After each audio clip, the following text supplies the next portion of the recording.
Arnulf of Leuven, Salve Caput Cruentatum, Episode 7.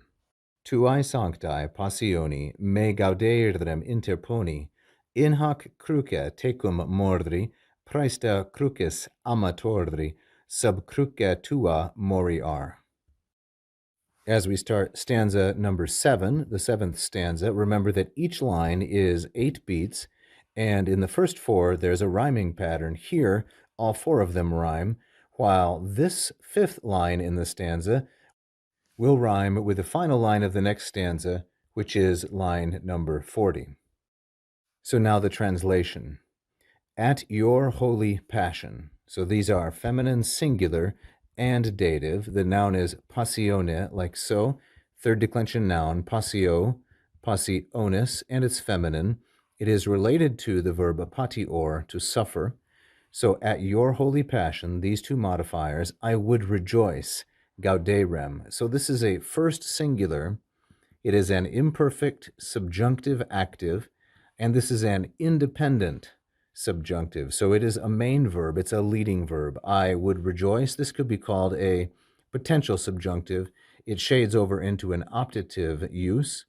This is the second conjugation verb, gaudeo, gaudere, to rejoice. So I would rejoice, gauderem, for myself, may, to be placed in, interponi. I would rejoice that I come into or be present at your holy passion. Interponi here is a present infinitive passive. This is a third conjugation verb, interpono, interponere, like so, third conjugation. And here it's being used passively with me, masculine singular and accusative, as the subject. It refers to the author of the poem. I would rejoice that I be present at, or I be placed within, your holy passion. There's another infinitive which gauderem introduces, and that's mori.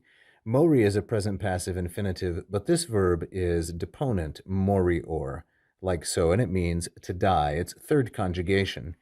So we have to understand, I would rejoice that I die, mori, tecum, with you, on this cross. Tecum is, of course, the preposition cum plus te, masculine singular and ablative, referring to Christ. It's an ablativus socii, that is, ablative of accompaniment. Then we switch here to praesta, which I interpret to be second singular, present, imperative, and active, from the first conjugation verb praesto, praestare, which can mean to show, or in this instance, probably we should take it as appear, the sense being show yourself. So show or appear to the lover, amatori, of your cross. In other words, the author of the poem, Arnulf, is saying that he loves the cross of Christ, and he's asking Christ, praesta, in the imperative, to show himself to the one who loves Christ's cross. Amatori, masculine singular and dative, and crucis is going to be a feminine singular and genitive.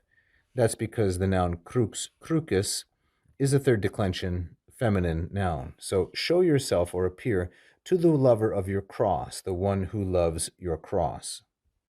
And the final line, under your cross, sub cruce tua, I will die, moriar. So I take moriar as first singular, future, indicative, and it's going to be passive because this is a deponent verb. Again, the third conjugation, morior.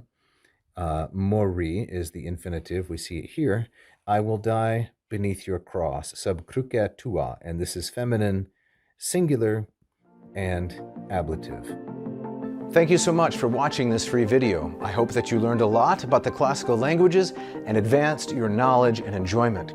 You can help us keep going with this instruction if you like this video and subscribe to the channel. We've had hundreds of thousands of views in the last 9 years, and we would really like to grow our number of subscribers. If you hit the little bell, you will be notified every time we release a brand new free instructional video. You can also check out one of my Latin or Greek courses at LatinPerDiem.com or mossmethod.com. Check the links if you'd like to study Latin and Greek with me directly. So keep learning, and vale tote omnes.